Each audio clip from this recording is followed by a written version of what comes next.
ஒரு காடு. அங்கே புத்தர் அவர் பாட்டுக்கு நடந்து போய்கிட்டே இருக்கிறார். அவருக்கு பின்னாடி ஒரு குரங்கு, அதுவும் தொடர்ந்து வந்துக்கிட்டே இருக்குது. புத்தர் திரும்பி பார்த்தார். குரங்கு அப்படியே குதித்து உயர எழும்பி ஒரு கிளையில் போய் உக்காந்துது. ஏன் இப்படி பண்ணுறேன்னு கேட்டார் புத்தர். என்னை சாதாரணமாக நினைக்க வேணாம், நான் மகாமந்தி. என்னால் எல்லாம் முடியும், முடியாதுங்கிற வார்த்தையே என்னுடைய அகராதியில் கிடையாது. என்ன வேணும்னாலும் செய்வேன் அப்படின்னுது. அப்படின்னா ஒரு பந்தயம் வச்சுக்கலாமான்னார் இவர். ஓ, வச்சுக்கலாமேன்னுது. வேற ஒன்றும் இல்லை, இப்போ நீ மேலே எழும்பி அந்த கிளையில் உட்காந்தது மாதிரி அங்கேருந்து தாவி என் உள்ளங்கையில் உட்காரணும், அவ்வளவுதான் அப்படின்னார். அப்படி உட்காந்துட்டா என்ன பரிசு அப்படின்னு கேட்டது அது. சொர்க்கத்தில் இருக்கிற மாமன்னன் மரகத சக்கரவர்த்தியை என்னோட இருக்கும்படியாக கூப்பிட்டுக்கிறேன். அந்த சமயத்தில் அவருடைய அரியணை அங்கே காலியாகிடும், நீ அதில் போய் உட்காந்துக்கலாம். பந்தயத்தில் தோத்துட்டா ஒரு கல்ப காலம் இந்த பூமியில் வாழ வேண்டியிருக்கும். அதுக்கு பிறகு தான் என்கிட்ட வர முடியும். என்ன சொல்கிற அப்படின்னார். குரங்குக்கு தாவறது ஒரு பெரிய காரியமா? இது எனக்கு ரொம்ப சாதாரண விஷயம், என்ன இப்போவே தாவட்டுமா அப்படின்னுது. சரின்னு சொல்லி உள்ளங்கையை நீட்டினார். அவருடைய கை தாமரை இலை அளவுக்கு அப்படியே விரிஞ்சுது. குரங்கு சௌகரியமாக உட்கார்றதுக்காக. குரங்கு தாவறதுக்கு தயாராச்சு. அதுக்கு முன்னாடி ஒரு சின்ன யோசனை அதுக்கு. இந்த கிளையிலேருந்து அந்த கைக்கு தாவறது எனக்கு ரொம்ப அற்பமான ஒரு வேலை. இது ரொம்ப சாதாரணம். என்னுடைய கௌரவத்துக்கு இது சரியாக இருக்காது. அதனால் நான் என்ன பண்ண போகிறேன்னா, இங்கேருந்து கிளையிலேருந்து அப்படியே உயர எழும்ப போகிறேன். எழும்பி மேல் உலகம் போய் அங்கே ஒரு சுற்றிவிட்டு அதுக்கப்புறம் அங்கேருந்து நேராக இந்த கையில் உட்கார போகிறேன் அப்படின்னு நினச்சிது. என்ன யோசிக்கிற அப்படின்னார் புத்தர். ஒன்றும் இல்லை, இந்த பாயிரம் பார் அப்படின்னு சொல்லி தாவி உயர போயிட்டுது. கொஞ்ச நேரத்தில் வான உலகத்துக்கே போய் சேர்ந்துட்டுது. அங்கே போய் பார்த்தா அங்கே ஒரு 5 பளிங்கு தூண்கள் இளம் சிவப்பு நிறத்தில் நின்றுக்கிட்டு இருக்குது. குரங்கு நினச்சிக்கிட்டது, புத்தர்கிட்ட போய் இந்த பளிங்கு தூண்களை பார்த்தோம்னு சொன்னால் அப்படியே திகைச்சு போயிடுவார். இந்த தூணில் ஏதாவது அடையாளம் செஞ்சுட்டு போகணும் அப்படின்னு அந்த இடத்துல மிதந்துக்கிட்டே நினச்சிது. உடனே ஒரு தூணில் எழுதிச்சு. என்ன எழுதிச்சுன்னா, ஒரு மகா ஞானி இங்கே வந்துட்டு போகிறார் அப்படின்னு எழுதிச்சு. எழுதிவிட்டு அப்படியே கீழே தாவி புத்தரோட உள்ளங்கையில் உட்காந்துது. எப்படி பார்த்தீங்களா என்னுடைய வேலை? வான உலகத்துக்கே போய் அங்கே இருக்கிற 5 பளிங்கு தூண்களை பார்த்துட்டு அதில் நான் வந்த விவரத்தை எழுதி வச்சுட்டு அதுக்கப்புறம் இங்கே வந்திருக்கிறேன் அப்படின்னுது ரொம்ப பெருமையாக. அப்படியா அப்படின்னார் புத்தர். ஆமாம், சந்தேகமாக இருந்தால் வாங்க, அழைச்சிட்டு போய் காட்டுறேன் அப்படின்னுது அந்த குரங்கு. அதுக்கு தேவையில்லை, அப்படியே கொஞ்சம் கீழே குனிஞ்சு பார் தெரியும் அப்படின்னார் புத்தர். அங்கே பார்த்தா புத்தரோட உள்ளங்கை தெரிஞ்சுது. நல்லா உத்து பார்த்துது. அவரோட ஒரு விரலில் அது எழுதிய வாசகம் தெரிஞ்சுது. குரங்கு யோசனை பண்ணிச்சு, அப்படின்னா வானத்தில் நான் பார்த்தது புத்தரோட விரல்களா அப்படின்னு யோசிச்சுது. இதை புரிஞ்சுக்கிட்ட உடனே அந்த குரங்கோட கர்வம் அழிஞ்சு போச்சான். நம்ம மனசு தான் இந்த குரங்கு. மனம்ங்கிறதும் ஆணவம்ங்கிறதும் ஒரு நாணயத்தின் 2 பக்கங்கள். மனம் உள்ளவரை ஆணவமும் இருக்கும். மனம் அழிஞ்சாதான் ஆணவம் அழியும். மனம் அழிய வேண்டும் அப்படின்னு பெரியவங்க சொல்கிறது இந்த அர்த்தத்தில் தான். நம்ம ஆளுங்க சவால் விடுறதெல்லாம் வேறு மாதிரி. ஒருத்தன் ஒரு வாய்க்காலை தாண்டுறேன்னு பந்தயம் கட்டி தாண்ட முடியாமல் வாய்க்காலில் விழுந்து காலை உடச்சிக்கிட்டு கட்டு போட்டுக்கிட்டு வந்தான். ஏன்டா அப்படின்னு கேட்டாங்க. நான் பந்தயம் கட்டின நேரம் சரியில்லை அப்படின்னா. எப்படிறான்னு கேட்டிருக்காங்க. வாய்க்காலில் தண்ணி இருக்கிற நேரமாக பார்த்து பந்தயம் கட்டியிருக்கணும் அப்படின்னா. ஒருத்தர் ரொம்ப கவலையோடு உட்காந்துருந்தார். எதை பற்றி சார் கவலைப்படுறீங்கன்னு கேட்டோம். எதிர்காலத்தை பற்றி கவலைப்படுறேன்னார். ஏன்னு கேட்டோம். என்ன பண்ணுறதுன்னே தெரியல சார், எதிர்காலம் ஒரே இருட்டாக இருக்குது, பாதையே புரியலன்னார். இன்றைக்கி நம்ம இளைஞர்கள் பல பேருக்கு எதிர்காலம் இருட்டாக தான் தெரியுது. அவங்கெல்லாம் இந்த கதையை கொஞ்சம் கேட்கணும். ஒரு மலை அடிவாரத்தில் ஒரு சின்ன கிராமம். அந்த மலை ரொம்ப உயரமானது. அடர்த்தியாக செடி கொடிகள் மரங்கள் அதில் மண்டி கிடக்குது. பகல் வேளையில் இருட்டாக தான் இருக்கும், அவ்வளோ அடர்த்தி. அந்த மலை உச்சியில் ஒரு கோவில். நாள் ராத்திரியே புறப்பட்டாதான் காலையில் அந்த கோயிலுக்கு போய் சேர முடியும். கிராமத்து இளைஞன் ஒருத்தன் அந்த மலை உச்சிக்கு போக வேண்டியிருந்தது. கையில் ஒரு விளக்கை எடுத்துக்கிட்டு நாள் ராத்திரியே புறப்பட்டான். புறப்பட்டு போனவன் கிராமத்து எல்லையிலேயே நின்றுட்டான். ஏன் தெரியுமா? அவன் கையில் இருந்த விளக்கோட வெளிச்சம் 10 அடி தூரத்துக்கு தான் தெரியுது. அது வரைக்கும் தான் பாதை தெளிவாக இருக்குது. அதுக்கு அப்பாலெல்லாம் ஒரே இருட்டாக இருக்குது, பாதை புரியல. இவன் யோசனை பண்ணி பார்த்தான். மனசுக்குள்ள ஒரு சந்தேகம். 10 அடி தூரம் தானே வெளிச்சம் தெரியுது அப்படின்னா நாம் 10 அடி தூரம் தானே போக முடியும். அதுக்கும் அந்தாண்ட ஒரே இருட்டாக இருக்குதே அதில் எப்படி நாம் நடந்து போகிறது? நாம் ரொம்ப தூரம் நடந்து போய் ஆகணுமே. அப்படிப்பட்ட நினப்பெல்லாம் அவனுக்கு வந்துவிட்டது. இதுதான் அவன் மனசில் ஏற்பட்ட தயக்கம். இப்படி யோசிச்சுக்கிட்டே அந்த இளம் ஆசாமி புறப்பட்ட இடத்துலையே நின்றுக்கிட்டு இருக்கிறான். அந்த சமயத்தில் ஒரு வயசான பெரியவர் அந்த பக்கமாக வந்தார். அவர் கையில் இதை விட சின்னதாக ஒரு விளக்கு வச்சுருந்தார். அது எப்படின்னா அது ஒரு 5 அடி தூரத்துக்கு தான் வெளிச்சம் காட்டுது. அவ்வளவு சின்ன விளக்கு. அவரும் மலை உச்சிக்கு போகிறதுக்காக தான் வந்துக்கிட்டு இருக்கிறார். அவரை பார்த்து இவன் கேட்டான், என்ன பெரியவரே, இவ்வளவு சின்ன விளக்கை வச்சுக்கிட்டு அவ்வளவு தூரத்துக்கு எப்படி மலையேற போகிறீங்க அப்படின்னு கேட்டான். நீ ஏன் இப்படி தயங்கிட்டே நிற்கிறேன்னு கேட்டார் பெரியவர். என்கிட்ட இருக்கிற விளக்கு 10 அடி தூரத்துக்கு தான் பாதையை காட்டுதுன்னா. இப்போ பெரியவர் சொன்னார், தம்பி, உன் கையில் இருக்கிற விளக்கு கொடுக்குற வெளிச்சத்தை வச்சு நீ முதல்ல 10 அடி தூரம் முன்னாடி போ. 10வது அடியில் போய் நின்றுக்கிட்டு பாரு. மறுபடியும் ஒரு 10 அடி தூரத்துக்கு பாதை தெரியும். இப்படி உன் கையில் இருக்கிற விளக்கு தொடர்ந்து வெளிச்சம் காட்டிக்கிட்டே இருக்கும். நீ முன்னேற முன்னேற அந்த வெளிச்சமும் முன்னேறும். அதனால் எத்தனை கிலோமீட்டர் தூரம் வேணும்னாலும் நீ இந்த 10 அடி தூரம் வெளிச்சத்தை வச்சுக்கிட்டே நீ போயிடலாம், புறப்படு அப்படின்னார். இப்போ தான் அந்த பெரியவர் சொன்னது இளைஞனுக்கு பளிச்சுன்னு புரிஞ்சுதான். உடனே உற்சாகமாக புறப்பட்டான், உச்சிக்கு போய் சேர்ந்தான். இந்த கதையிலேருந்து நாம் புரிஞ்சிக்க வேண்டியது என்ன தெரியுமா? நீண்ட கால திட்டம் ஒன்று போடும் பொழுது நமக்கு முன்னாடி இருக்கிறத மறந்துட்டு மனசை போட்டு குழப்பிக்க கூடாது. உங்கள் கையில் என்ன இருக்கோ அதுலேயே உங்கள் எதிர்காலம் மறைஞ்சிருக்குது. கண் முன்னாடி தெரியறத வச்சு ஆரம்பிங்க, போக போக வழி தானாக புலப்படும் அப்படிங்கிறார் ஒரு பெரியவர். பெரிய பயணங்களையெல்லாம் இப்படி தான் நடத்த வேண்டியிருக்கும். ஒவ்வொரு அடியாக எடுத்து வச்சா ஓடி போய் சேர்ந்து விடலாம். மலைச்சி போய் நின்றுட்டா நின்றுக்கிட்டே இருக்க வேண்டியது தான். நம்ம ஆள்லாம் ரொம்ப மோசமான இருக்கிறாங்க. ஒருத்தன் அப்படி தான் நீண்ட தூர பிரயாணம் ஒன்று புறப்பட்டான். ரயில் போய்கிட்டே இருந்தது. கொஞ்சம் தூரம் போச்சு, பாதி வழியில் கையில் வச்சுருந்த டிக்கெட்டை காற்றுல விட்டுட்டான். ஐயோ, என் டிக்கெட்டு போயிட்டுதே அப்படின்னு கத்த ஆரம்பிச்சிட்டான். பக்கத்தில் இருந்த பெரியவர் அவனை பார்த்து பரிதாபப்பட்டு, கவலைப்படாத தம்பி, போனால் போகுது, வேறு டிக்கெட் வாங்கிக்கலாம் அப்படின்னு ஆறுதல் சொன்னார். அதுக்கு அவன் சொல்கிறான், சார், நான் அதுக்காக அழலை, அந்த டிக்கெட்டு கிடைச்சா தானே நான் எந்த ஊருக்கு போகணுங்கிறது எனக்கு தெரியும் அப்படிங்கிறான். ஒரு ஊரில் ஒரு ஆள் இருந்தான். அவனுக்கு ஒரே ஒரு மகள். அவளை நல்ல இடத்துல கட்டி கொடுக்கணும்னு ஆசைப்பட்டான். அதுக்காக மாப்பிள்ளை தேடிக்கிட்டு இருந்தான். அவன் கொஞ்சம் வசதியான ஆள்.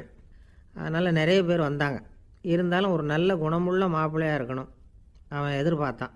அப்படி இருக்கணும்னு தொடர்ந்து முயற்சி பண்ணான். கடைசியாக ஒரு 3 பேர் கிடைச்சாங்க.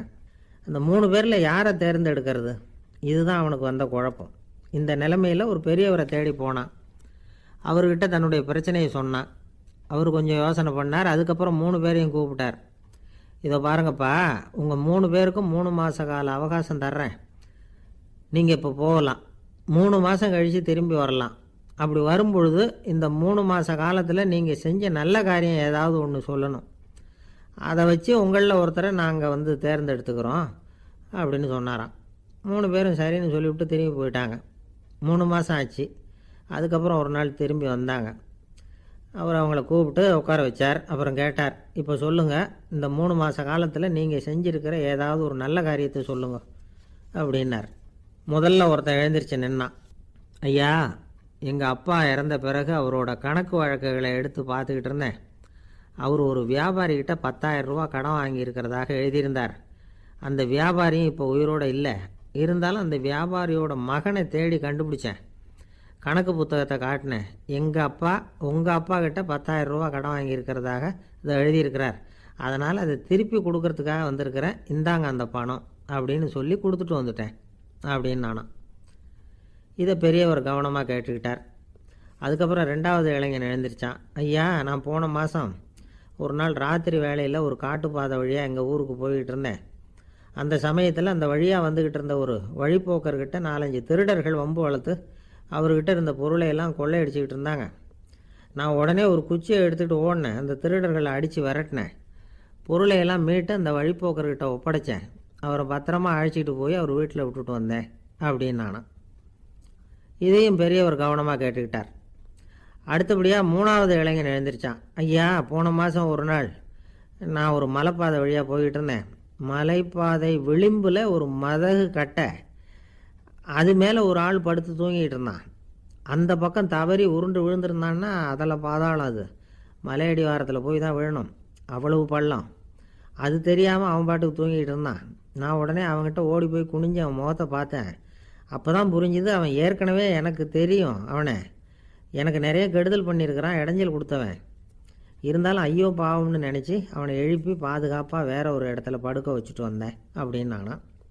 பெரியவர் இதையும் கேட்டுக்கிட்டார்.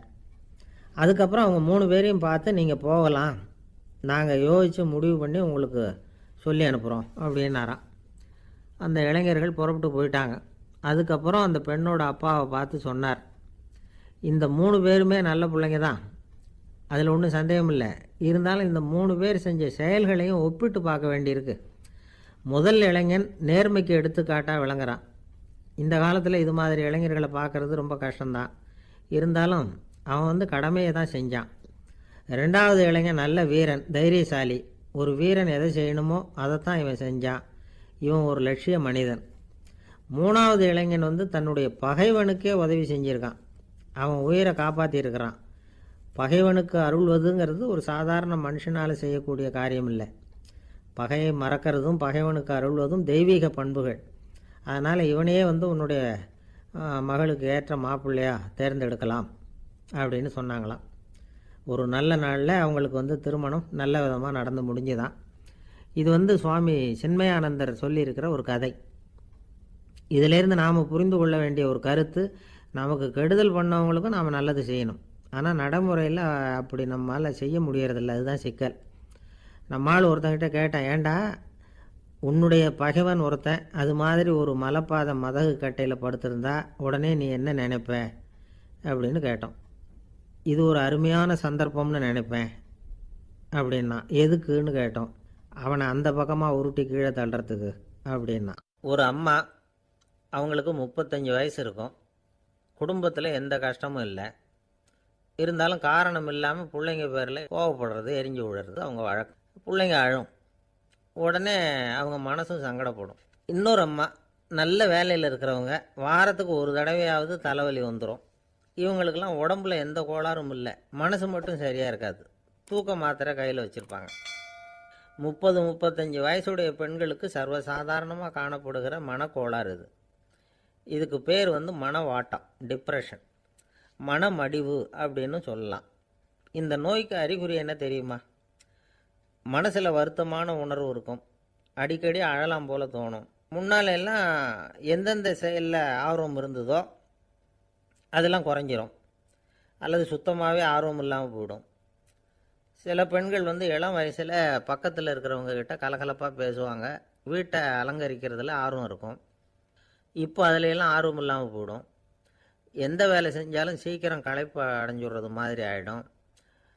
நமக்கு யாருமே உதவியாக இல்லை, நம்ம எல்லாரும் கை விட்டுட்டாங்க போல் இருக்குதே அப்படிங்கிற உணர்வுலாம் உண்டாகும். தன்னைத்தானே குறை சொல்லிக்குவாங்க. நாம் தப்பு பண்ணிவிட்டோம் போல் இருக்குதே அப்படின்னு தோணும். குற்றம் பண்ணிட்டதா நினச்சி கஷ்டப்படுவாங்க. பசி இருக்காது, தூக்கத்தில் தொந்தரவு இருக்கும்.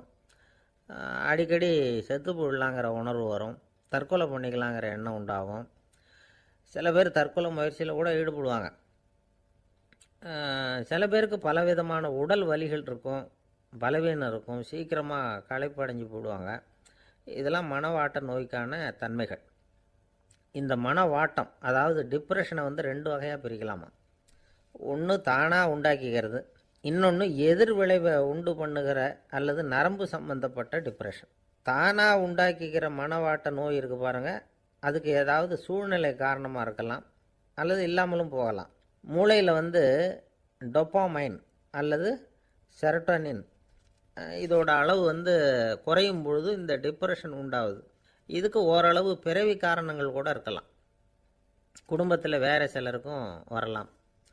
பாதிக்கப்பட்ட பெண்ணை பார்க்குறதுக்கு பலவீனமாக தெரியும், கடுமையான குற்ற உணர்வு இருக்கும், தனியாக இருக்கிறதுக்கு ஆசைப்படுவாங்க, நடு ராத்திரியில் எழுந்திரிச்சு உட்காந்து கஷ்டப்பட்டுக்கிட்டு இருப்பாங்க, கொடூரமான முறையில் தற்கொலை பண்ணிக்க முயற்சி பண்ணுவாங்க, தீ வச்சுக்கிறது, அமிலத்தை குடிக்கிறது, தூக்கில் தொங்குறது. இப்படி தானாக வரவழைச்சிக்கிற மனவாட்ட நோய் மறையக்கூடிய நோய்.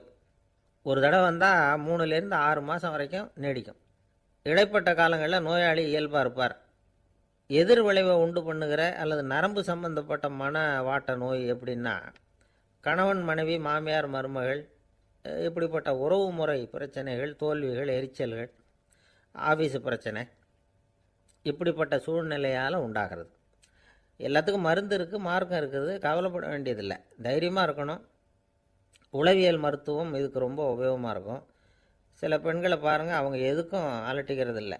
ஒரு அம்மா அப்படி தான் தன்னுடைய கணவனை அழைச்சிக்கிட்டு ஒரு மனநோய் மருத்துவர்கிட்ட வந்தாங்க.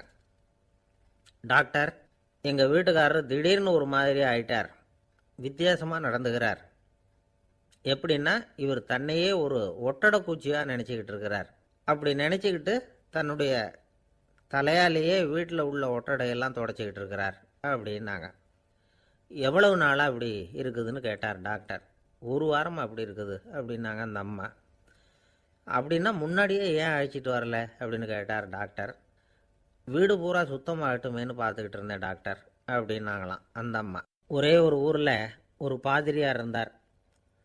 ரொம்ப நாள் சந்தோஷமாக வாழ்ந்தார். ஒரு நாள் அவர் மடத்து சமையல் அறையில் பாத்திரங்களை கழுவி துலக்கி சுத்தப்படுத்திக்கிட்டு இருந்தார். அந்த சமயத்தில் ஒரு தேவதூதன் அவர் முன்னாடி வந்து நின்னான். இவர் நிமிர்ந்து பார்த்தார். ஆண்டவர் என்னை உங்ககிட்ட அனுப்பியிருக்கிறார், பரலோகத்தில் வாசம் செய்யறதுக்கு உங்களுக்கு நேரம் வந்துட்டுது அப்படின்னு அந்த ஆள். ஆண்டவருக்கு என்னோட ஞாபகம் வந்ததுக்கு நன்றி. ஆனாலும் இப்போ இங்கே நீயே பாரு, எவ்வளவு பாண்டங்கள் பாக்கி இருக்குது, இவ்வளவையும் நான் சுத்தப்படுத்த வேண்டியிருக்கு. நான் நன்றி கெட்டவனாக இருக்க விரும்பலை. இந்த பணியை முடிக்கிற வரைக்கும் என்னுடைய பரலோக வாழ்வை தள்ளி வைக்க முடியுமா? நீ என்ன நினைக்கிற அப்படின்னு கேட்டார். தேவதூதன் தனக்கே உரிய விவேகத்தோட அன்போட பாதிரியாரை பார்த்தான். சரி, என்ன செய்யலாம்ங்கிறத அப்புறம் சொல்கிறேன் அப்படின்னு சொல்லிவிட்டு புறப்பட்டு போயிட்டான். ஒரு நாள் அந்த பாதிரியார் தோட்டத்தில் உள்ள களைகளை எல்லாம் ஒரு களை கொத்தியால் கொத்தி களை எடுத்துக்கிட்டு இருக்கிறார். அந்த சமயத்தில் இந்த தேவதூதன் மறுபடியும் அவர் முன்னாடி நிற்கிறான். பாதிரியார் பார்த்தார். இதை பாரு, இந்த தோட்டம் பூராவும் எவ்வளவு களை மண்டி கிடக்கு, பரலோகம் கொஞ்ச காலம் எனக்காக பொறுத்திருக்கலாம்னு நீ நினைக்கிறியா அப்படின்னு கேட்டார். தேவதூதன் சிரிச்சுக்கிட்டே மறுபடியும் மறைஞ்சிட்டான். மறுபடியும் அவர் களை எடுக்கிறது, தானிய களஞ்சியத்துக்கு வர்ணம் பூசுறது, இப்படிப்பட்ட வேலைகளில் ஈடுபட்டிருக்கார். இன்னொரு நாள் ஒரு மருத்துவமனையில் நோயாளிகளை கவனிச்சிக்கிட்டு ரொம்ப தீவிரமாக இருக்கிறார் அந்த பாதிரியார். ஒரு நோயாளியோட தாகத்துக்கு தண்ணீர் கொடுத்துட்டு நிமிர்ந்து பார்க்குறப்போ தேவதூதன் மறுபடியும் அவர் முன்னாடி நிற்கிறான். இந்த தடவை பாதிரியார் தன்னலமற்றவராக பேரன்பை காட்டக்கூடிய வகையில் தன்னுடைய 2 கைகளையும் உயர்த்தியபடி தேவதூதனின் கவனத்தை பிணியால் வாடக்கூடிய நோயாளிகளின் பக்கம் திருப்பினாராம். தேவதூதன் ஒன்றும் சொல்லலை, மறைஞ்சிட்டான். அன்னைக்கு சாயந்தரம் பாதிரியார் மடத்தில் உள்ள தன்னுடைய அறைக்கு போய் இளைப்பாறினார். யோசித்து பார்த்தார். தேவதூதனையும் தேவதூதனின் விருப்பத்தையும் பல நாள் தள்ளி போட்டு வந்ததையும் அவர் ரொம்ப நினச்சி பார்த்தார். திடீர்னு தான் முதுமை அடைகிறதையும் சோர்வு அடைகிறதையும் உணர்ந்தார். ஆண்டவரை நினச்சார். ஆண்டவரே, உம்முடைய தூதனை மறுபடியும் என்கிட்ட அனுப்புனா நான் சந்திக்கிறதுக்கு ஆவலாக இருக்கேன் அப்படின்னு சொல்கிறப்பவே தேவதூதன் பக்கத்தில் நின்னான். பாதிரியார் நிமிர்ந்து பார்த்தார். நீ இப்போவே என்னை அழைச்சிக்கிட்டு போக விரும்பினா நான் பரலோகத்துக்கு வர்றதுக்கு தயாராக இருக்கேன்னார். தேவதூதன் அந்த பாதிரியாரை அன்போடவும் விவேகத்தோடவும் பார்த்து, நீங்கள் என் கூட பரலோகத்துக்கு வர்ற தயாராக இருக்கிறதா சொல்கிறீங்க, ஆனால் நீங்கள் இது வரைக்கும் வேறு எங்கே இருந்ததான் நினைக்கிறீங்க அப்படின்னானு. அப்படின்னா இது வரைக்கும் இருந்த இடம்தான் பரலோகம் அப்படிங்கிறத உணர்த்தியிருக்கிறான். பரலோகம்னா என்னென்னு புரிஞ்சுக்கிறதுக்கு இந்த சம்பவம் நமக்கு உதவியாக இருக்குது. தொண்டு செய்கிறத விட பெரிய செயல் வேறு எதுவும் இருக்க முடியாது. அது நம்ம மனசுக்கு கொடுக்குற சுகத்தை வேறு எதுவும் கொடுக்க முடியாது. நாம் தொண்டு செய்கிற இடம் தான் அந்த புண்ணிய இடம். ஆனால் இந்த காலத்துல எல்லாம் நாம் தொண்டு செய்யணும்னு நினச்சி ஏதாவது ஆரம்பித்தா கூட அதை ஒரு மாதிரியாக சுற்றி நின்று வேடிக்கை பார்க்க ஆரம்பிச்சிடுறாங்க. ஒரு பெரியவர் அப்படி தான் ஒரு தொண்டு செஞ்சுக்கிட்டு இருந்தார். ஒரு கோவில் கட்டிக்கிட்டு இருந்தாங்க. அதில் ஒரு இடத்துல ஒரு பலகையை வச்சு ஆணி அடிக்கிற வேலையை செஞ்சுக்கிட்டு இருந்தார் அந்த பெரியவர். ஒரு சின்ன பையன் அதை ரொம்ப ஊக்கமாக அக்கறையாக கவனிச்சிக்கிட்டு இருந்தான். பெரியவர் இதை கவனித்தார். என்னப்பா பார்க்குற, உனக்கும் இது மாதிரி தொண்டு செய்யணும்னு ஆசையாக இருக்கா அப்படின்னு கேட்டார். அதுக்கு அந்த பையன் சொல்கிறான், அப்படி இல்லைங்க, நீங்கள் ஆணி அடிக்கிறப்போ கையில் சுத்தியால் அடிச்சுக்கிட்டா எப்படி துடிப்பீங்க, எப்படி கத்துவீங்கன்னு தெரிஞ்சுக்கிறதுக்காக அதை பார்க்கணும்னு ஆசை, அதுக்காக தான் காத்துக்கிட்டு இருக்கேன் அப்படின்னு நானும். ஒரு ஊரில் ஒரு ஞானி இருக்கிறார். ரொம்ப பெரிய ஞானி, ரொம்ப வயசாகிட்டுது. கடைசி காலத்தில் அவர்கிட்ட சில பேர் வந்தாங்க. உங்கள் குரு யார் அப்படின்னு கேட்டாங்க. அவர் நிமிர்ந்து பார்த்தார். எனக்கு ஆயிரக்கணக்கான குருமார்கள் உண்டு, அவங்க பேரெல்லாம் சொல்லணும்னா இந்த காலம் பத்தாது. ஆனால் முக்கியமான ஒரு 3 பேரை பற்றி மட்டும் உங்களுக்கு சொல்கிறேன் அப்படின்னாராம். அப்புறம் சொன்னார், அந்த 3 பேரில் ஒருத்தன் ஒரு திருடன். ஒரு சமயம் ஒரு பாலைவனம் வழியாக நான் போய்கிட்டு இருந்தேன். அப்போது வழி தவறி போய் ஒரு கிராமத்துக்கு போயிட்டேன். அது இருட்டு நேரம், நடு ராத்திரி, ஊரே உறங்கி போச்சு. அந்த நேரத்தில் ஒரு ஆள் மட்டும் ஒரு வீட்டு சுவத்தில் ஏதோ பண்ணி உள்ளே நுழையிறதுக்கு முயற்சி பண்ணிகிட்ருக்கிறான். அவங்கிட்ட போய் நான் இன்றைக்கி இங்கே எங்கே தங்க முடியும் அப்படின்னு கேட்டேன். அதுக்கு அவன், இந்த ராத்திரி வேளையில் அது ரொம்ப சிரமம், ஒரு திருடனோட உங்களால் தங்க முடியும்னா நீங்கள் என்னோட தங்கலாம் அப்படின்னா. நான் அவங்க கூட 1 மாதம் தங்கியிருந்தேன். ஒவ்வொரு நாள் ராத்திரியும் இப்போ நான் என்னுடைய வேலைக்கு போகிறேன், நீங்கள் ஓய்வு எடுத்துக்கோங்க அப்படின்னு சொல்லிவிட்டு போவான். அவன் திரும்பி வந்த உடனே உனக்கு ஏதாவது கிடச்சிதான்னு நான் கேட்பேன். அதுக்கு அவன், இன்றைக்கி ராத்திரி ஒன்றும் இல்லை, நாளைக்கு மறுபடியும் முயற்சி பண்ணுவேன் அப்படின்பா. எப்பவும் அவன் நம்பிக்கை இழந்ததே கிடையாது, எப்பவும் சந்தோஷமாகவே இருப்பான். நானும் ரொம்ப காலமாக தியானம் பண்ணிக்கிட்டே இருந்தேன், ஒன்றுமே நடக்கலை. ஆனால் நான் என்ன பண்ணேன் தெரியுமா, மனசு வருத்தப்படும், நம்பிக்கை இழந்துருவேன். அப்போல்லாம் அந்த திருடனுடைய விடாமுயற்சி தான் ஞாபகத்துக்கு வரும். அதனால் அந்த திருடன் எனக்கு ஒரு குரு. என்னுடைய 2வது குரு யாருன்னா அது ஒரு நாய். இது எப்படின்னா, ஒரு சமயம் எனக்கு ரொம்ப தாகமாக இருந்தது. ஒரு நதியை நோக்கி போய்கிட்டு இருந்தேன். அப்போது ஒரு நாயும் வந்தது. அதுக்கும் தாகம். ஓடி வந்து ஆற்றை பார்த்துது. அதோட நிழல் வந்து ஆற்றுல தெரிஞ்சுது. அதை பார்த்ததும் பயந்துட்டுது. அதாவது அது தன்னுடைய சொந்த உருவத்தையே கண்டு பயந்தது. அதை பார்த்து குறைக்குது, திரும்பி ஓடிச்சு. ஆனால் அதுக்கு தாகம் அதிகமாக இருந்ததுனால அது மறுபடியும் திரும்பி வந்தது. பார்த்தா மறுபடியும் தண்ணியில் நாயோட உருவம் தெரியுது. இப்படி சில தடவை பண்ணிச்சு. இருந்தாலும் கடைசியில் தண்ணியில் குதிச்சுட்டுது துணிஞ்சி. இப்படி குதித்த உடனே அதோட உருவமும் மறைஞ்சுட்டுது. இதை பார்த்தேன். நான் என்ன புரிஞ்சுக்கிட்டேன்னா, எவ்வளவு தான் பயம் இருந்தால் கூட ஒருத்தன் தைரியமாக காரியத்தில் இறங்கணும் அப்படிங்கிறத புரிஞ்சுக்கிட்டேன். இந்த போதனை அந்த நாய்கிட்ட இருந்து எனக்கு கிடைச்சிது. இது ஒன்று. அடுத்தது என்னுடைய 3வது குரு யாருன்னா அது ஒரு சின்ன குழந்தை. நான் ஒரு சமயம் ஒரு நகரத்துக்கு போனேன். அங்கே ஒரு குழந்தை எரிகிற மெழுகுவத்தி ஒன்று எடுத்துக்கிட்டு வந்தது. நான் அந்த குழந்தைய பார்த்து வேடிக்கையாக கேட்டேன், ஏன் பாப்பா, இந்த மெழுகுவத்தியை நீயாவே கொளுத்துனியா அப்படின்னு கேட்டேன். ஆமான்னுது அந்த குழந்தை.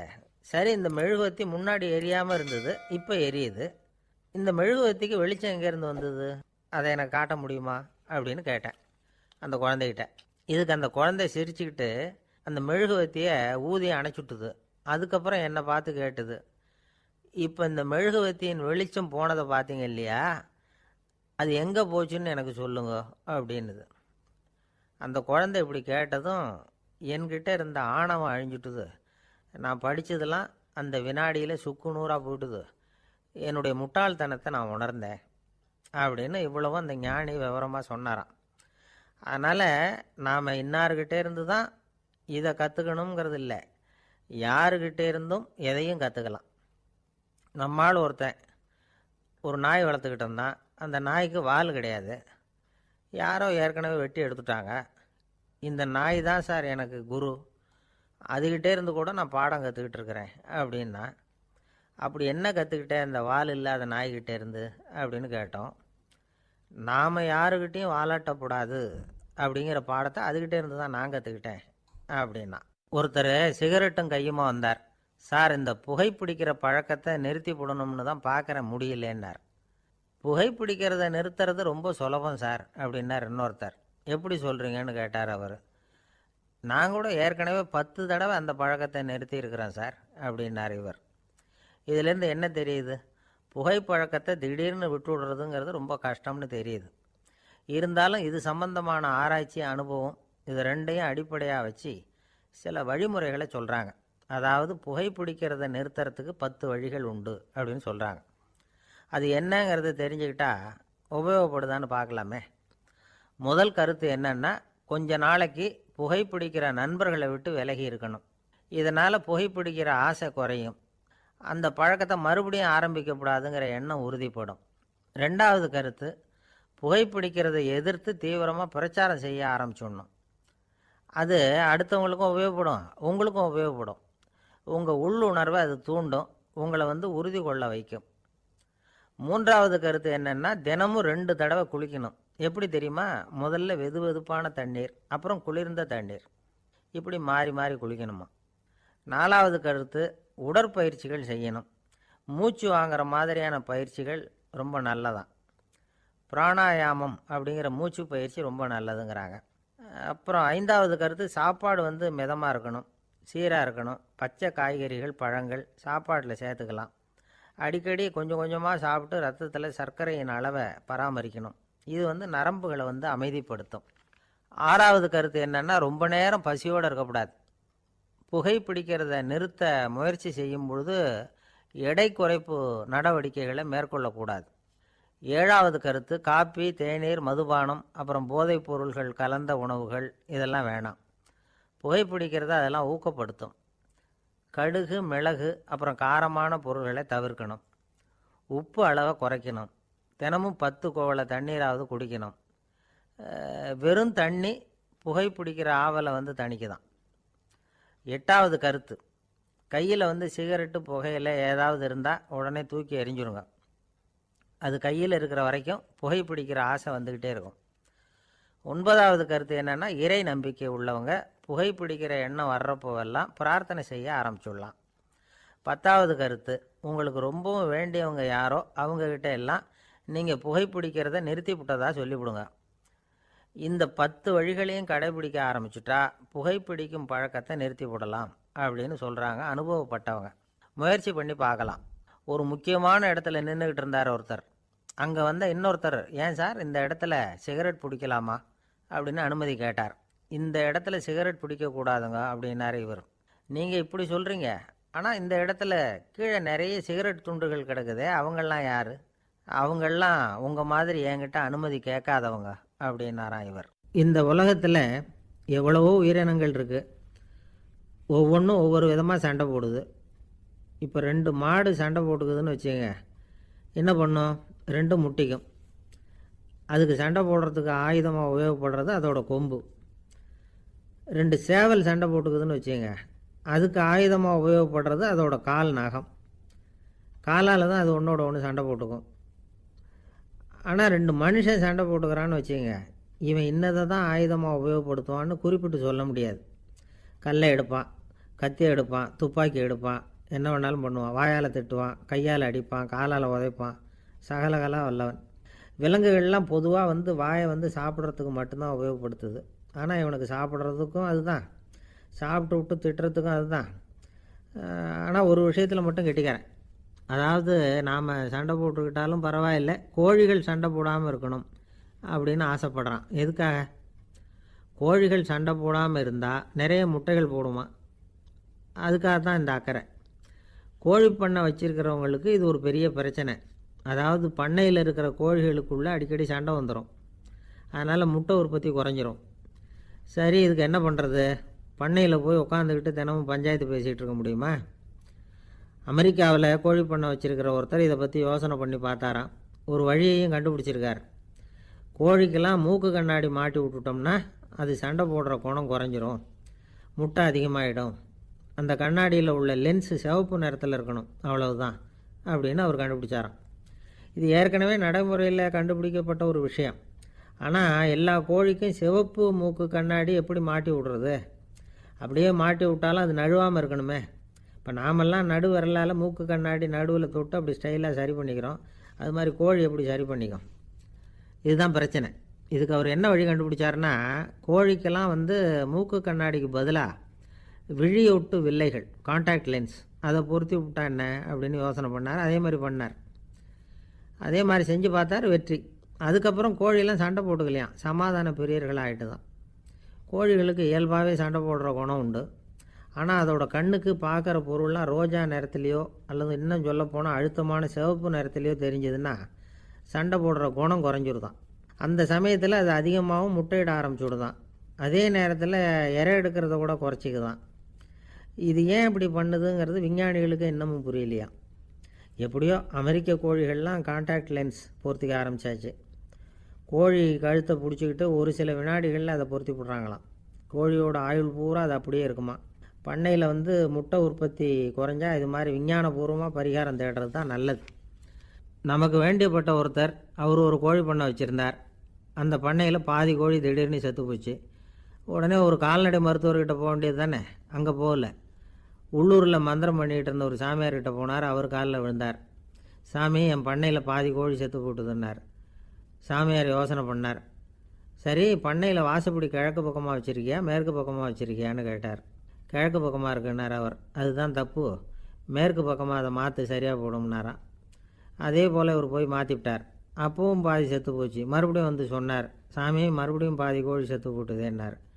சரி, கூரை எப்படி போட்டிருக்க, ஓடு போட்டிருக்கியா இல்லை கீத்து போட்டிருக்கியான்னார். ஓடு போட்டிருக்கேன்னாராம் அவர். அதுதான் தப்பு, கீத்து போட்டுரும், சரியாக போடும்னாராம். சரின்னு போய் அதையும் மாற்றி பார்த்தார். மறுபடியும் போயிட்டுது, கோழி செத்து போச்சு. வந்தார், மறுபடியும் பாதி செத்து போச்சு சாமின்னு வந்தார். இவரும் யோசனையை மாற்றி மாற்றி சொல்லிகிட்டே இருக்கிறார். இப்படி அவரும் மாற்றி மாற்றி பார்த்தார். 6வது தடவையாக அவரை தேடிட்டு வந்தார்.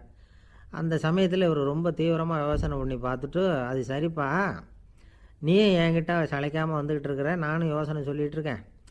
இப்போவும் வந்து உங்ககிட்ட சொல்கிறதுக்கு என்கிட்ட யோசனை நிறையா இருக்குது, ஆனால் சோதிக்கிறதுக்கு உங்ககிட்ட கோழி இல்லையே, என்ன பண்ணுறது அப்படின்னாராம் இவர். ஏதாவது ஒன்றை தேடி அடைஞ்சிடுறோம்னு வச்சுக்கோங்க, உடனே ஒரு அதிருப்தி வந்துடும்.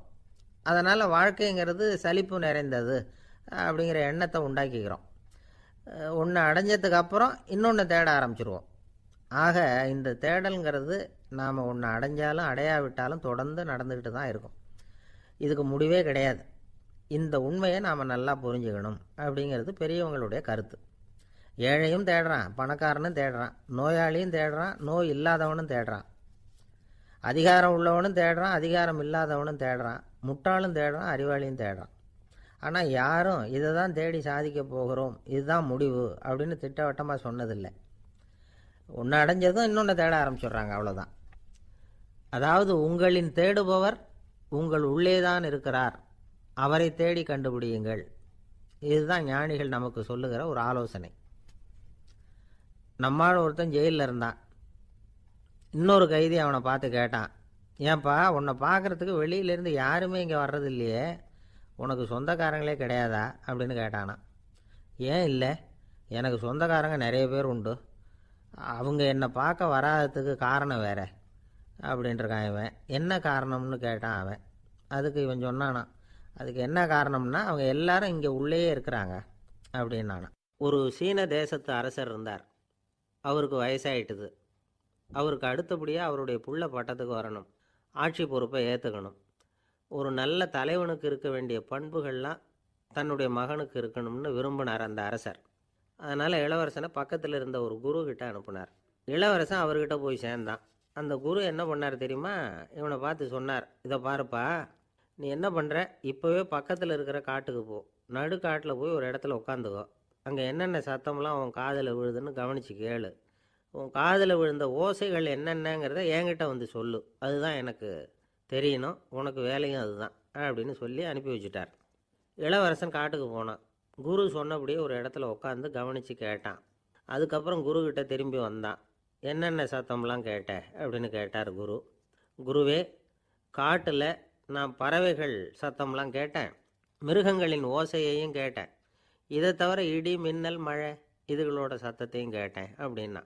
குரு யோசனை பண்ணார், நீ இன்னமும் சரியாக கேட்கல, அதனால் மறுபடியும் காட்டுக்கு போ, கொஞ்ச நாள் தங்கியிருந்து கேட்டுட்டு வா அப்படின்னார். இளவரசனுக்கு ஒன்றும் புரியல.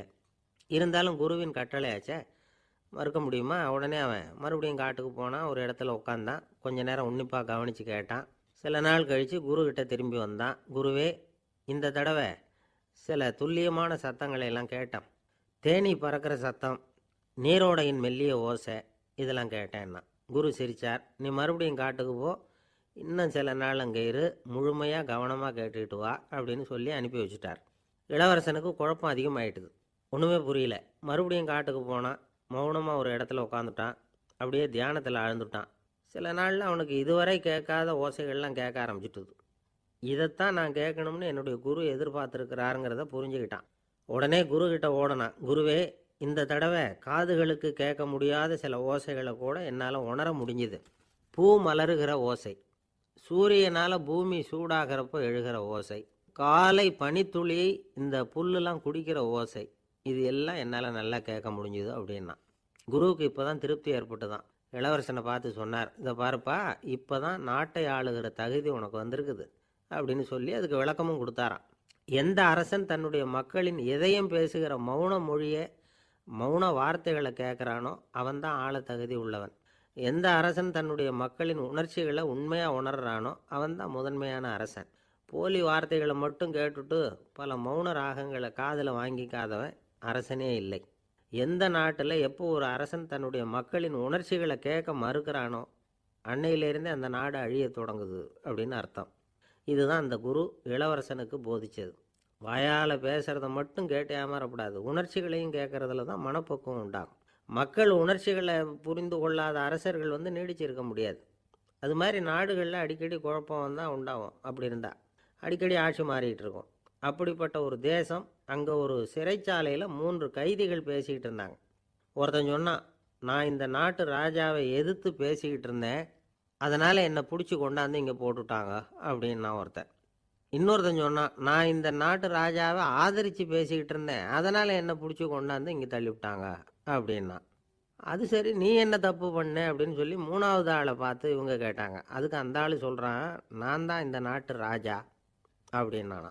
ஒரு ஆசாமி வேகமாக ஓடிக்கிட்டு இருந்தான். ஏன் இப்படி ஓடுறேன்னு கேட்டார் இன்னொருத்தர். அங்கே ஒரு ஆள் அடிபட்டு கிடக்கிறான், அதை பார்த்தேன், உடனே ஓடுறேன்னா. எங்கேன்னு கேட்டார். ஆஸ்பத்திரிக்குன்னா. ஒரு ஆள் அடிபட்டு கிடக்கிறத பார்த்தா உடனடியாக நாம் செய்ய வேண்டியது முதல் உதவி, அதுக்கப்புறம் தான் ஆஸ்பத்திரி. இன்றைக்கி விபத்துங்கிறது சர்வசாதாரணமாக நடந்துக்கிட்டு இருக்குது. வாகன விபத்து, வெடிகுண்டு விபத்து, தீ விபத்து, கட்டடம் சரியறது, பூகம்பம், இப்படி நிறைய நடக்குது. ஒரு விபத்தை பார்த்துட்டா நம்மளில் பல பேர் நமக்கு என்னத்துக்கு வம்புன்னு ஒதுங்கி போயிடுறதும் உண்டு. சில பேர் துணிஞ்சு கிட்ட போய் உதவி செய்கிறதும் உண்டு.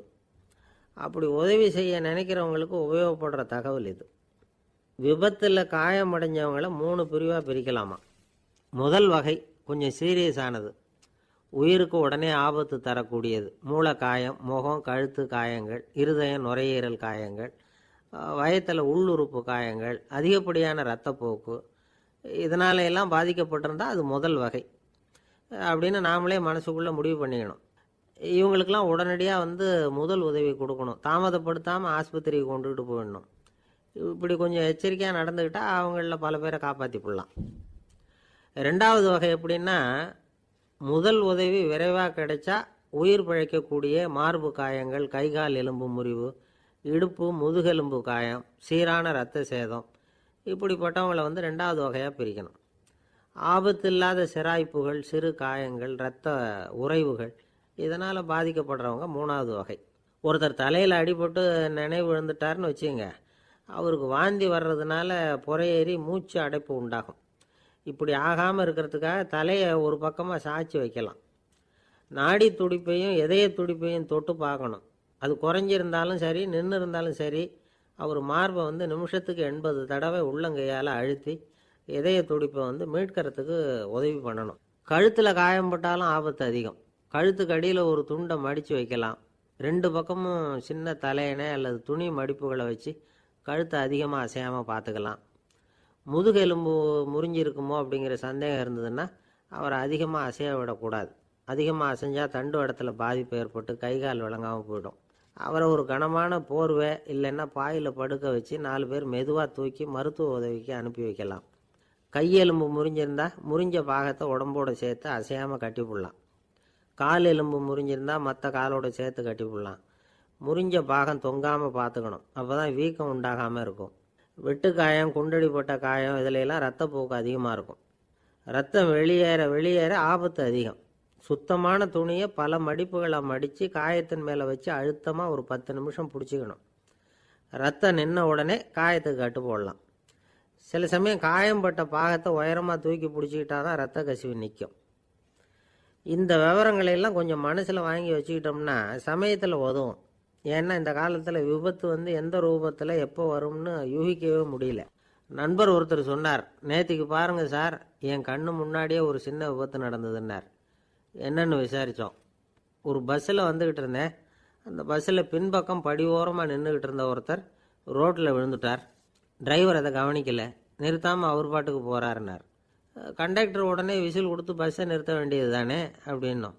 அதுதான் சார் முடியாமல் போச்சுன்னார் அவர். ஏன்னு கேட்டாங்க. தவறி கீழே விழுந்ததே அந்த கண்டக்டர் தான் சார் அப்படிங்கிறார். ஒரு நண்பர் அவர்கிட்ட பேசிக்கிட்டு இருந்தேன். மனித உறவுகள் பற்றி அவர் சொல்லிகிட்டு இருந்தார். அமெரிக்காவில் தந்தை மகன் உறவு எப்படி இருக்குது அப்படிங்கிறத விளக்கிறதுக்கு அவர் ஒரு கதையை சொன்னார். ஒரு அப்பா பகல் பூராவும் அலுவலகத்தில் வேலை, ஓடி ஆடி உழைச்சிக்கிட்டு களைச்சி போய் ராத்திரி 10 மணிக்கு மேலே வீடு திரும்பினான். வீட்டு வாசலில் அவரோட மகன் காத்துக்கிட்டு இருக்கிறான். இன்னமும் தூங்கலை. அப்பாவை வாசல்லையே தடுத்து நிறுத்தி, அப்பா உனக்கு சம்பளம் எவ்வளவு அப்படின்னு கேட்குறான். ஏற்கனவே ஆஃபீஸு பிரச்சனைகளால் அழுத்து போய் திரும்புகிற அப்பாவுக்கு கோவம் வந்துடுது. என்னடா இப்படிலாம் கேளுன்னு உங்கள் அம்மா உனக்கு சொல்லி கொடுத்தாளா அப்படின்னு சொல்லிவிட்டு உள்ளே போய் சட்டையை கட்டி மாட்டிவிட்டு குளிச்சுவிட்டு மறுபடியும் வெளியில் வந்து உடையை மாற்றுகிற சமயம் அப்போ மறுபடியும் மகன் உள்ளே வந்து நிற்கிறான் அவர் முன்னாடியே. அப்பா உனக்கு எவ்வளவு சம்பளங்கிறான் மறுபடியும். அப்பாவுக்கு எரிச்சல் அதிகமாகிட்டுது. மணிக்கு $20 போதுமா அப்படின்னார். அப்படின்னா எனக்கு ஒரு $10 தர முடியுமான்னா மகன். இதுக்கு தான் என் சம்பளம் எவ்வளவுன்னு கேட்டியா? 2ஆம் வகுப்பு படிக்கிற உனக்கு எதுக்குடா $10 அப்படின்னு கத்திவிட்டு தொலைக்காட்சி பெட்டியின் முன்னாடி போய் உட்காந்துக்கிட்டு ஏதோ நிகழ்ச்சியை பார்க்க ஆரம்பிச்சிட்டார். கொஞ்ச நேரம் கழித்து மறுபடியும் மகன் வந்து நிற்கிறான். அப்பா ப்ளீஸ் எனக்கு ஒரு $10 கொடுக்க முடியுமா? மகனுடைய கண்களில் கண்ணீர். என்னடா அவன் கண்ணீரை காட்டி காரியம் சாதிக்கலாம்னு பார்க்குறியா? ஒரு காசு கூட கொடுக்க மாட்டான் போ அப்படின்னு விரட்டி விட்டான். மகன் கண்ணீரை தொடச்சிக்கிட்டே கண்ணை தொடச்சிக்கிட்டு பேசாமல் போய் படுத்துக்கிட்டானான். கொஞ்ச நேரம் ஆச்சு. அப்பாவோட கோபம் கொஞ்சம் கொஞ்சமாக குறைஞ்சிது. பிள்ளைகிட்ட கோபமாக கத்துனது தப்பு தாங்கிறது புரிஞ்சுது அவனுக்கு. எழுந்திரிச்சு போனான், படுக்கை இறக்கி போனான். மகனை பார்த்தான். அவன் தலையணையை கட்டி பிடிச்சிக்கிட்டு அழுதுகிட்டு இருக்கிறான். அவனை மெல்ல நெருங்கி அவங்ககிட்ட எதமாக பேசுகிறதுக்கு ஆரம்பித்தானான். எதுக்குடா உனக்கு $10 பள்ளிக்கூடத்தில் கேட்டாங்களா அப்படின்னு கேட்டானான். மகன் சொல்லியிருக்கான், இல்லை டாடி, உனக்கு 1 மணி நேரம் சம்பளம் $20ன்னு சொன்னேன். நீ ஏற்கனவே எனக்கு கொடுத்த பாக்கெட் மணி $10 என்கிட்ட இருக்குது. இப்போ நீ இன்னொரு $10 கொடுத்தீங்கன்னா அதையும் சேர்த்து $20 ஆகிடும். அந்த $20 நான் உனக்கு கொடுத்துருவேன். அப்படி கொடுத்தா நீ என் கூட 1 மணி நேரம் செலவழிப்ப இல்லையா? அதுக்காக தான் $10 கேட்டேன் அப்படின்னு சொன்னானான். அந்த அப்பா கண்ணு கலங்கி போச்சான். ஆதரவோடு தன்னுடைய மகனை கட்டி பிடிச்சி அழ ஆரம்பிச்சிட்டாராம். இதுதான் நண்பர் சொன்ன கதை. அமெரிக்கா மட்டும் இல்லை, உலகம் பூராவும் இன்றைக்கி மனித உறவுகள் இப்படி தான் மாறிக்கிட்டு இருக்கு. பெரியவர்கள் அறிவுரை என்ன தெரியுமா?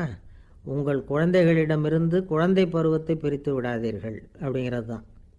அதாவது இன்றைய குழந்தைகள் தங்கள் பிருந்தாவனத்தை இழந்து விடுகிறார்கள் அப்படிங்கிறது அவங்களுடைய கருத்து. இந்த நிலைக்கு நாம் காரணமாக இருந்துடக்கூடாது. குழந்தைகளோட விளையாடுவோம், குடும்பத்தோடு உறவாடுவோம் அப்படிங்கிறது தான் நம்முடைய நோக்கமாக இருக்கணும். இன்றைய உறவு முறைக்கு இன்னொரு உதாரணம் சொல்லுவாங்க. ஒருத்தர் வந்தாராம். அவர் பக்கத்தில் ஒரு சின்ன பையன். நாம் அவரை விசாரிக்கிறோம், யார் இந்த பையன் அப்படின்னா அவர் சொல்கிறார், இவன் எனக்கு தூரத்து உறவு அப்படின்னாராம். இந்த தூரத்து உறவுன்னா எப்படின்னு இருக்கான். இதுக்கு அவன் சொல்லியிருக்கிறான், இவன் எங்கள் அப்பாவுக்கு 8வது புள்ள அப்படின்னானான். ஒரு ஊரில் ஒரு பெரிய ஞானி இருந்தார். அவர் படுக்கையில் இருந்தார். இன்னும் கொஞ்ச நேரம்தான் அவர் இந்த உலகத்தில் இருக்க போகிறார். அவரை சுற்றி ஏகப்பட்ட கூட்டம். ஏற்கனவே அவருடைய உபதேசங்களை கேட்டவங்க பல பேர் அவரை சுற்றி நிற்கிறாங்க. அந்த ஞானி மெதுவாக கண்ணை திறந்து பார்க்குறார். எல்லாரும் அவருடைய கடைசி வார்த்தையை கேட்கறதுக்காக அவளோட காத்துக்கிட்டு இருக்கிறாங்க. அந்த ஞானி மெதுவாக பேச ஆரம்பித்தார். நான் என்னுடைய வாழ்நாள் பூராவும் உங்களுக்கு நிறைய போதனைகள் சொல்லிக்கிட்டு இருக்கிறேன். பேரானந்தம், மகிழ்ச்சி, தியானத்தன்மை இதை பற்றியெல்லாம் சொல்லியிருக்கிறேன். இப்போ நான் வேறு ஒரு கரைக்கு போய்கிட்டுருக்கிறேன். நான் இனிமேல் இந்த கரையில் இருக்க மாட்டேன். நீங்கள் நான் சொன்னதையெல்லாம் கேட்டீங்க, ஆனால் எதையும் நீங்கள் நடைமுறைப்படுத்தி பார்க்கல. எல்லாம் கேட்டதோடு சரி, அதோடு விட்டுவிட்டீங்க. அப்புறம் அதை தள்ளி போட்டுக்கிட்டே வந்துட்டீங்க. மேலும் அதை தள்ளி போடுறதுல எந்த பிரயோஜனமும் கிடையாது. இப்போ நான் போய்கிட்டு இருக்கிறேன். உங்களில் யாராவது என்னோட வர்றதுக்கு தயாரா அப்படின்னு கேட்டார். அவ்வளவுதான். யாரும் வாயை திறக்கலை. ஒரே மௌனம், சத்தமே இல்லை. ஒருத்தர் பார்த்துக்கிட்டே நிற்கிறாங்க. அந்த கூட்டத்தில் ஒரு ஆள் அந்த ஞானி கூடவே 40 வருஷத்துக்கு மேலே இருந்திருக்கிறான். அவனும் வாயை திறக்காமல் இன்னொருத்தன் முகத்தை பார்த்துக்கிட்டே நிற்கிறான். இந்த சமயத்தில் பின்னாடி நின்றுக்கிட்டு இருந்த ஒருத்தன் கையை தூக்கினான். ஞானி அவனை பார்த்தார். சரி, ஒருத்தனுக்காவது நம்மோட வர்றதுக்கு தைரியம் இருக்குது அப்படின்னு நினச்சார். ஆனால் அந்த ஆள் என்ன சொன்னான் தெரியுமா? ஐயா, நீங்கள் கேட்குறப்போ நான் உடனே எழுந்திருக்கல, கையை மட்டும்தான் தூக்கினேன். என்ன காரணம்னா, நான் எப்படி அடுத்த கரைக்கு சேர்றதுங்கிறது தெரிஞ்சுக்கிறதுக்காக தான். அந்த விவரத்தை மட்டும் இப்போ உங்ககிட்ட இருந்து நான் தெரிஞ்சுக்க ஆசைப்பட்றேன். ஏன்னா இப்போ நான் உங்கள் கூட வர்றதுக்கு தயாராக இல்லை. எவ்வளவோ காரியங்களை நான் இன்னும் இங்கே முடிக்க வேண்டியிருக்குது. வீட்டுக்கு ஒரு விருந்தினர் வந்திருக்கிறார், என்னுடைய இளைய மகனுக்கு கல்யாணம் பண்ணி வைக்கணும். அதனால் இன்றைக்கி உங்கள் கூட வர முடியாது. அது மட்டும் இல்லை, இப்போ உங்கள் கூட அடுத்த கரைக்கு வந்தால் திரும்பி வர முடியாதுன்னு வேறு சொல்கிறீங்க. அதனால் இப்போ நான் வரல. இன்னொரு நாள் நிச்சயமாக நான் வர்றேங்க, வந்து உங்களை சந்திக்கிறேன். அதனால் இப்போ நீங்கள் இன்னொரு தடவை எங்களுக்கு விளக்கமாக சொல்லணும். ஏற்கனவே பல தடவை சொல்லியிருக்கிறீங்க. தயவு பண்ணி இப்போ ஒரு தடவை சொன்னீங்கன்னா சௌகரியமாக இருக்கும். அந்த அடுத்த கரையை அடையிறது எப்படி, இப்போ ஒரு தடவை அதை விளக்கமாக சொல்லிட்டிங்கன்னா நல்லா ஞாபகப்படுத்திக்குவேன். அது சரியான சமயம் வர்றப்போ இது எனக்கு உதவியாக இருக்கும் அப்படின்னு நானும். ஆனால் உண்மை என்ன தெரியுமா, அந்த சரியான சமயம் வரவே இல்லை அப்படிங்கிறது தான் உண்மை. இப்படி அந்த கதை முடியும். இந்த கதை அந்த ஒரு ஆளுக்கு மட்டும் இல்லை, கிட்டத்தட்ட எல்லாருக்குமே அது பொருந்தும் அப்படிங்கிறாங்க விவரம் தெரிஞ்சவங்க. எல்லாருமே அந்த சரியான தருணத்துக்காக தான் காத்துக்கிட்டு இருக்கிறாங்களாம். அதுக்காக ஜோசியம் பார்க்குறாங்க, கைரேகை பார்க்குறாங்க, நாளைக்கு என்ன நடக்குங்கிற ஆவலில் எல்லாரும் காத்துக்கிட்டு இருக்கிறாங்க. ஆனால் அந்த ஒரு நாள் ஒருபோதும் வரப்போகிறதில்ல. நீங்கள் தள்ளி போடுறதுக்காக பல அர்த்தமில்லாத காரணங்களை தேடுறீங்க அப்படிங்கிறார் ஒரு ஞானி. காத்திருக்கிறதுலேயே நம்ம காலம் ஓடி போயிடுது. ஏன்னா இன்றைக்கி நாம் சிந்திக்கிறது நாளைக்கு நாம் சிந்திக்கிறது இல்லை. ஒவ்வொரு நாளும் ஒவ்வொரு மாதிரி போயிடுது. நாளைக்கு மறுநாளை பற்றியே சிந்திக்கிறோம். இப்படியே அது பாட்டுக்கு போயிடும். கரையை தொட்டு பார்க்குறது எப்போ, இதுதான் கேள்வி. நமக்கு வேண்டியப்பட்ட ஒருத்தர் ஒரு ரயில்வே பிளாட்ஃபாரத்தில் நின்றுட்டு இருக்கிறார். அங்கே இருக்கிறவங்ககிட்ட கேட்குறாராம், விசாரிக்கிறார். ஏங்க கிழக்க போகிற ரயில் போயிட்டுதுங்களான்னாராம். போயிட்டுதுன்னு இருக்கிறாங்க. கொஞ்ச நேரம் கழித்து ஏங்க மேற்க போகிற ரயில் போயிட்டுதுங்களான்னு கேட்டிருக்காரு. போயிட்டுதுங்களான்ட்ருக்காங்க. அப்புறம் கொஞ்சம் நேரம் கழித்து மறுபடியும் ஏங்க 10:30 மணி வண்டி போயிட்டுதான்னு கேட்டிருக்காரு. தொடர்ந்து காலையிலேருந்து சாயந்தரம் வரைக்கும் இப்படி ஒரே இடத்துல நின்றுட்டு கேட்டுக்கிட்டே இருக்கிறார். இதை பார்த்துக்கிட்டு இருந்த ஒருத்தர் அவர்கிட்ட ஏங்க நீங்கள் எங்கே போகணும் அப்படின்னு கேட்டாராம். இவர் மெதுவாக சொன்னாராம், இந்த ரயில்வே லைனை தாண்டி அந்த பக்கம் போகணும் அப்படின்னாராம். நம்பிக்கை இல்லைன்னா இந்த உலகத்தில் நாம் நடமாடவே முடியாது. அவநம்பிக்கையோடு இருந்துக்கிட்டு இருந்தால் என்றைக்கும் அவஸ்தை தான். நாம் நம்புறது நடக்குதோ இல்லையோ அது வேறு விஷயம். ஆனால் எதையும் நம்பி தான் நாம் அடி வைக்க வேண்டியிருக்கு. வேறு ஒன்றும் வேணாம், ஒரு லாட்ரி சீட்டு வாங்குகிறோம். அது எங்கே நமக்கு விழப்போகுது அப்படிங்கிற அவநம்பிக்கையோடவா வாங்குகிறோம்? பரிசு நமக்கு தான் அப்படிங்கிற நம்பிக்கை உள்ளூர இருக்கிறதுனால தான் அதை வாங்குகிறோம். இருந்தாலும் முடிவு வேறு மாதிரி ஆகிடுது. அதுக்காக மனசு சோர்ந்து போகிறதில்ல. அடுத்த மாதமும் சீட்டு வாங்குகிறோம். இந்த நம்பிக்கை தான் மனித வாழ்க்கைக்கு ஆதாரம். ஒரு கடையில் போய் டீ சாப்பிட்றீங்க. அந்த டீ நல்ல டீ தானா, அதில் விஷம் கலந்துருக்குமா அப்படிங்கிற சந்தேகம் வந்துட்டுதுன்னு வச்சுங்க. அதுக்கப்புறம் அதை எப்படி நீங்கள் சாப்பிட முடியும்? நம்பி தான் சாப்பிட்ணும். ரயில் ஒழுங்காக போய் சேருங்கிற நம்பிக்கை இருக்கிறதுனால தான் அதில் ஏறி உட்காடுறோம். லெட்டர் ஒழுங்காக போய் சேருங்கிற நம்பிக்கை இருக்கிறதுனால தான் பெட்டியில் போடுறோம். சரி, நம்ம கதையெல்லாம் நம்மளோட இருக்கட்டும். மனித நம்பிக்கை எந்த அளவுக்கு உறுதியாகவும் அறிவுபூர்வமாகவும் இருக்கணுங்கிறதுக்கு அலெக்சாண்டர் வாழ்க்கையில் நடந்த ஒரு சம்பவத்தை உதாரணமாக சொல்லலாம். இந்த உலகத்தையே ஜெயிக்கணும்னு புறப்பட்டார் அலெக்சாண்டர். ஒரு கட்டத்தில் அவர் சிட்னஸ் நதி கரைக்கு சேர்ந்தார். அந்த சமயத்தில் அவருக்கு கடுமையான நோய் வந்துட்டுது. அவர் கூடவே வந்திருந்த கிரேக்க வைத்தியர்கள் என்னென்னமோ முயற்சியெல்லாம் பண்ணி பார்த்தாங்க. இருந்தாலும் அலெக்சாண்டருக்கு வந்திருக்கிறது என்ன நோய்ங்கிறத அவங்களால கண்டுபிடிக்க முடியல. ஏன்னா அந்த பகுதியில் உள்ளவங்களுக்கு மட்டுமே அதிகமாக வரக்கூடிய ஒரு வினோதமான நோயாக இருந்தது அது. ஆனால் அவர் இருக்கிற இடம் எதிரியோட இடம், பாரசீக மன்னனோட ஆளுகைக்கு உட்பட்ட இடம். என்ன பண்ணுறது அப்படின்னு எல்லாரும் யோசனை பண்ணாங்க. பாரசீக மன்னனோட அரண்மனையில் இருக்கிற வைத்தியர் வந்தால் இந்த நோயை குணப்படுத்தி விடுவார் அப்படின்னு சொன்னாங்க. இருந்தாலும் எதிரியோட நாட்டில் இருக்கிற வைத்தியரை கூப்பிட்டு எப்படி நம்பி வைத்தியம் பார்க்க சொல்கிறது அப்படின்னு சொல்லி எல்லோரும் தயங்கினாங்க. ஆனால் அலெக்சாண்டர் தயங்கலை. பரவாயில்ல, அழைச்சிட்டு வாங்கன்னு விட்டார். உடனே அவரை போய் அழைச்சிட்டு வந்துட்டாங்க. அவர் வந்தார். அலெக்சாண்டர் உடம்பை பரிசோதனை பண்ணி பார்த்தார். சரி, இதை குணப்படுத்தி விடலாம், பயப்பட வேண்டியதில்லை. ஆனால் இதுக்கு ஒரு மூலிகை ரசம் தயார் பண்ணி கொடுக்கணும். நான் போய் அதை தயார் பண்ணிக்கிட்டு 2 நாளில் திரும்பி வந்துடுறேன் அப்படின்னு சொல்லிவிட்டு போனார் அந்த வைத்தியர். அதே மாதிரி 2 நாளில் திரும்பி வந்தார் மூலிகை ரசத்தோட. இதுக்கு இடையில் அலெக்சாண்டரோட தளபதிகளில் ஒருத்தர் ரகசியமாக ஒரு எச்சரிக்கை கடிதம் கொடுத்து அனுப்பியிருக்கிறான். அதை வாங்கி என்ன விஷயம்னு பார்த்தார். இப்போ உங்ககிட்ட வந்திருக்கிற எதிரி நாட்டு வைத்தியரை நம்பாதீங்க, அவன் கொண்டுகிட்டு வந்திருக்கிற மூலிகை ரசத்தில் விஷம் கலந்துருக்குது அப்படின்னு அதில் எழுதியிருக்கு. அதை பார்த்தார் அலெக்சாண்டர். இருந்தாலும் கொஞ்சம் கூட அலட்டிக்கலை. வைத்தியர் கொடுத்த மருந்தை வாங்கி கடகடன்னு குடிச்சுட்டு அதுக்கப்புறம் அந்த கடிதத்தில் இருந்த விஷயத்தை அந்த வைத்தியர்கிட்ட சொன்னார். வைத்தியர் திகைச்சு போயிட்டார். தன் மேலே அலெக்சாண்டர் வச்சிருக்கிற நம்பிக்கையை பார்த்து அவருக்கு ரொம்ப வியப்பு. வைத்தியர் வந்து உண்மையிலேயே நல்ல மருந்து தான் கொண்டுகிட்டு வந்து கொடுத்துருக்கிறார், அதில் விஷம்லாம் எதுவும் கலக்கலை. அதுக்கப்புறம் அலெக்சாண்டர் அந்த வைத்தியரை பார்த்து சொன்னாராம், நம்பிக்கைங்கிற அச்சாணியை ஆதாரமாக வச்சுக்கிட்டு தான் இந்த உலகம் சுற்றிக்கிட்டு இருக்குது. எனக்கு எதிரியாக இருந்தாலும் பாரசீக மன்னர் வந்து ரொம்ப பெரியவர்.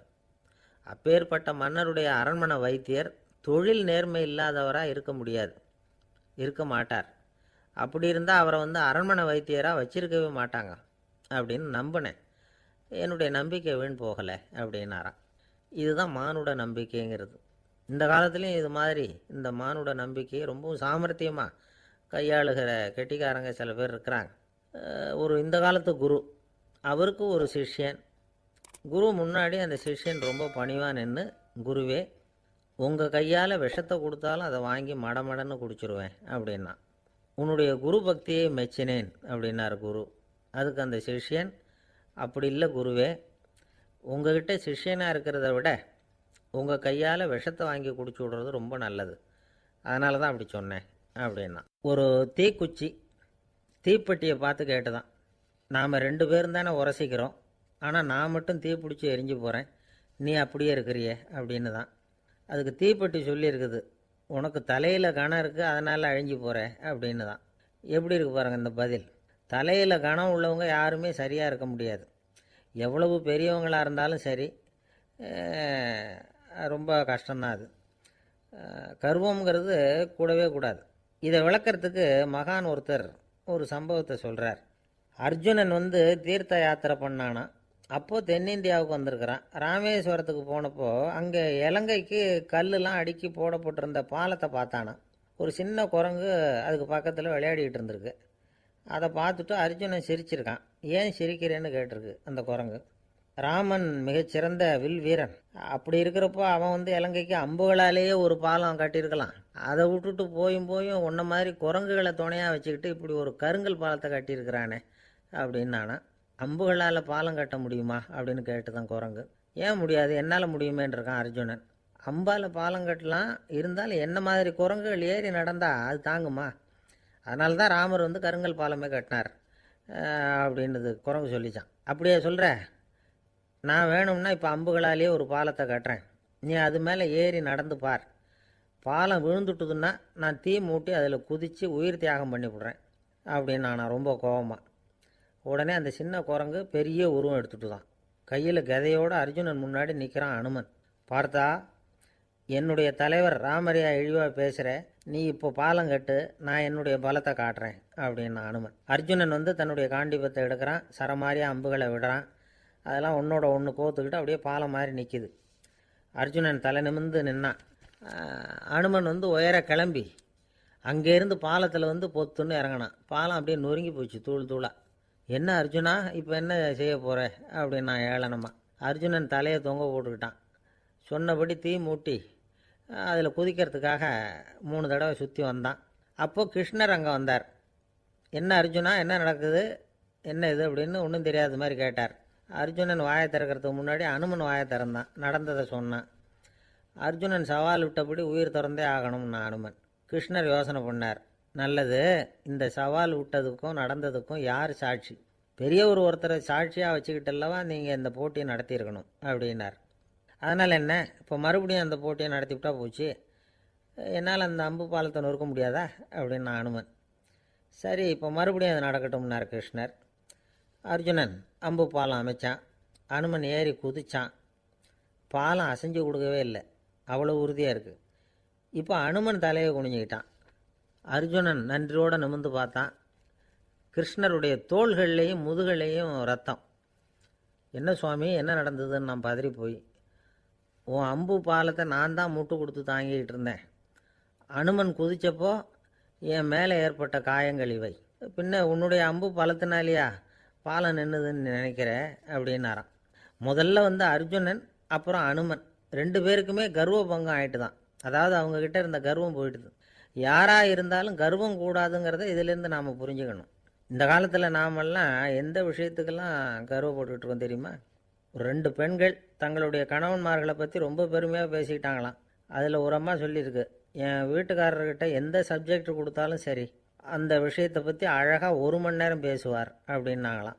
உடனே இன்னொரு அம்மா, அது என்ன பிரமாதம், என் வீட்டுக்காரருக்கு சப்ஜெக்டே தேவையில்லை, விஷயமே இல்லாமல் நாள் பூரா பேசிக்கிட்டு இருப்பார் அப்படின்னாங்களாம்.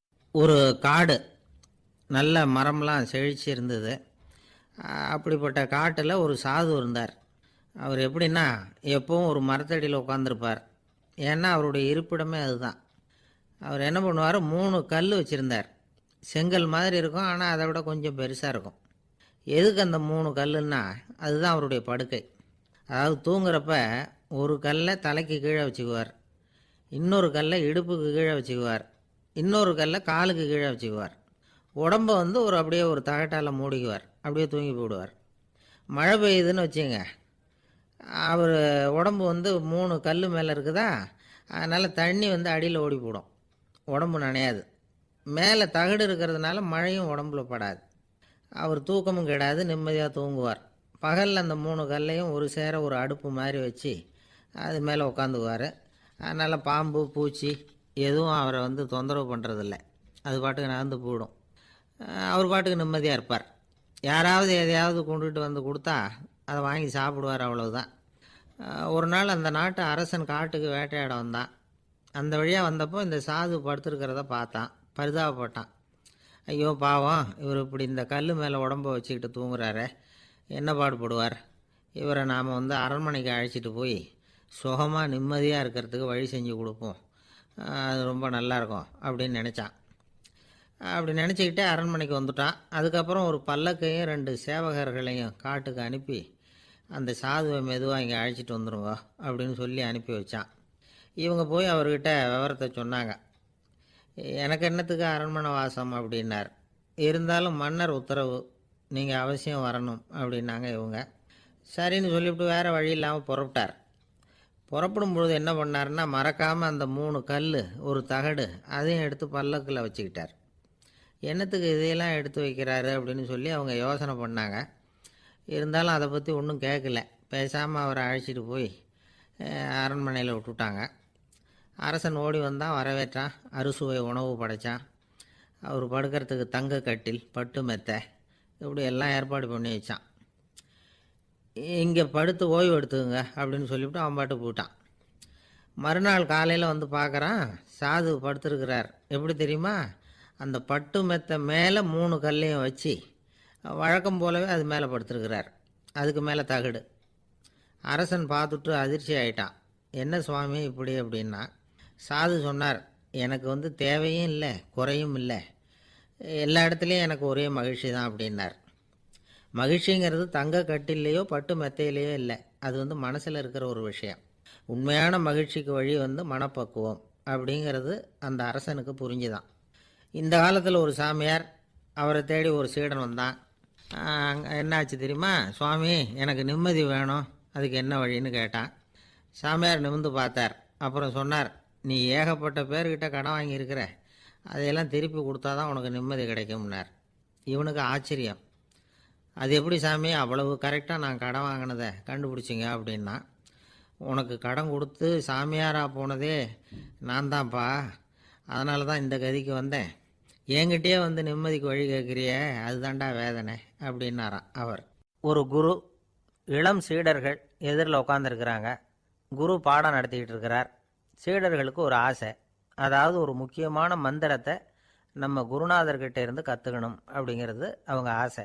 அது என்ன மந்திரம்னா, இறந்தவரை உயிர்ப்பிக்கக்கூடிய புனித மந்திரம், அதாவது செத்தவங்களுக்கு மீண்டும் உயிர் உண்டாக்குகிற மந்திரம். குருவே தயவு பண்ணி அந்த மந்திரத்தை எங்களுக்கு உபதேசிக்கணும் அப்படின்னு கேட்டாங்க. அது ரொம்ப ஆபத்தானது, அது என்னத்துக்கு உங்களுக்கு வேண்டாமேன்னாராம் குரு. எங்களுடைய நம்பிக்கை வந்து உறுதிப்படுறதுக்காகத்தான் கேட்குறோம், வேற ஒன்றும் இல்லை அப்படின்னாங்களாம் சீடர்கள். பக்குவப்படாத அறிவுங்கிறது ரொம்ப ஆபத்தானது அப்படின்னாராம் குரு. இது சீடர்களுக்கு புரியல. அது எப்படிங்க பக்குவப்படாத அறிவு ஆபத்தானதுன்னு சொல்கிறீங்க, அப்படின்னா என்ன அப்படின்னு கேட்டிருக்காங்க சீடர்கள். குரு அதுக்கு விளக்கம் கொடுத்தாராம். அந்த மந்திரத்தை எப்போ பயன்படுத்தணுங்கிறது முக்கியம், அதை அறியக்கூடிய ஞானம் ஏற்படுகிற வரைக்கும் அதை தெரிஞ்சுக்காமல் இருக்கிறது தான் நல்லது, இல்லைன்னா ஆபத்துன்னாராம். ஆனால் அந்த சீடர்கள் அதை கேட்குற மாதிரி இல்லை, ரொம்ப பிடிவாதம் பண்ண ஆரம்பிச்சிட்டாங்க. சரி வாங்க சொல்கிறேன்னார் குரு. எல்லாரும் வந்தாங்க. அந்த புனித மந்திரத்தை அவங்களுக்கு ரகசியமாக உபதேசம் பண்ணார்.